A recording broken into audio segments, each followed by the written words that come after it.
જોઈ રહ્યા છો સ્પાર્ક ટુડે ન્યૂઝ સમાચાર નવસારીથી મળી રહ્યા છે। વલસાડ ડાંગના સાંસદ ધવલ પટેલ અસરગ્રસ્તોની વારે આવ્યા છે। 2 દિવસ પહેલા આવેલા વાવાઝોડા બાદ ફરી એકવાર ધવલ પટેલે ગામની મુલાકાત લીધી છે।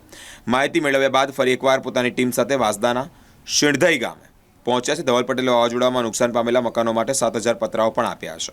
ઘરવખરી ગુમાવનાર પરિવારો માટે 5,000 કિલો અનાજની સામગ્રી પણ આપી છે। ગ્રામીણ વિસ્તારમાં જાતે મોટરસાયકલ ચલાવી અસરગ્રસ્તોની મુલાકાત લેવા માટે સાંસદ ધવલ પટેલ પહોંચ્યા છે। વહેલામાં વહેલી તકે લોકોને સહાય પહોંચાડવા માટે એક અપીલ પણ કરી છે।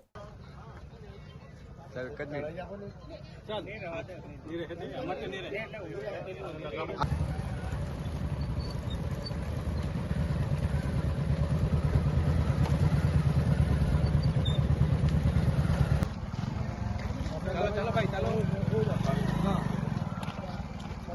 5-6 जणा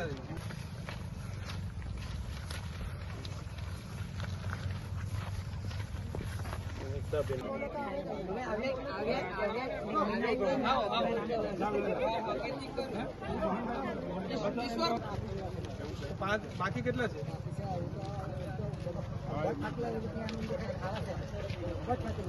કીધું કે આ બેનને કામ અને લઈ જજો તમારે તો કેટલો પણ અમે છે ને પણ તમારે ચિંતા શું છે અમે તો બધું મળવાનું છે બધું જ આપશું તમને તમારે આખું નવું ઘર બનાવી આપશું।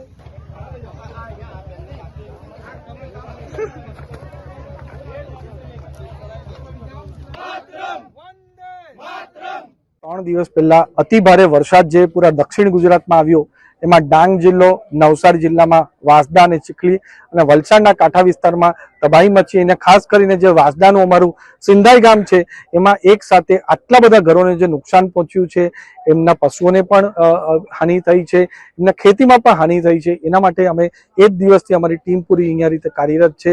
ત્યારે જે પ્રાથમિક ધોરણે એમને જે સેવા આપવાની હોય બધી સેવા આપી, પણ પાછા આજે હું મારી પૂરી ટીમ લઈને આવ્યો છું અને એક સાથે 700 પતરાઓ અમે આપવાની કામગીરી કરીએ છીએ અને 5,000 કિલો જેટલું પૂરું સામાન પણ એમને ઘરે ઘરે જઈને આપીએ છીએ। કારણ કે આ મારા આદિવાસી ભાઈઓ બહેનો છે, એમની સાથે ખભેથી ખભે મળાઈને અમે ઊભા છે અને જ્યાર લગીને એમની જીવન પાછી પટરી પર ના આવી જાય ત્યાર લગીને એમની અમે સેવા કરતા રહીશું। સાથે સાથે મુખ્યમંત્રી ભૂપેન્દ્ર પટેલ સાહેબને પણ અમે પત્ર લખ્યો છે કે જલ્દીથી જલ્દી આમાં સહાય અપાય। એમની સાથે ચર્ચા પણ થઈ છે। આવનાર 3 થી 4 કે 5 દિવસની અંદર જલ્દીથી જલ્દી એમની સહાય મળી જાય અને સાથે સાથે જે ખેતીમાં પણ નુકસાન થયું છે એની પણ ભરપાઈ જલ્દીથી થાય એના માટે પૂરો પ્રયાસ કરી રહ્યા છે। પણ આ દુઃખની ઘડીમાં મારા ભાઈઓ બહેનો સાથે હું હંમેશા હાજર રહીશ। ધન્યવાદ।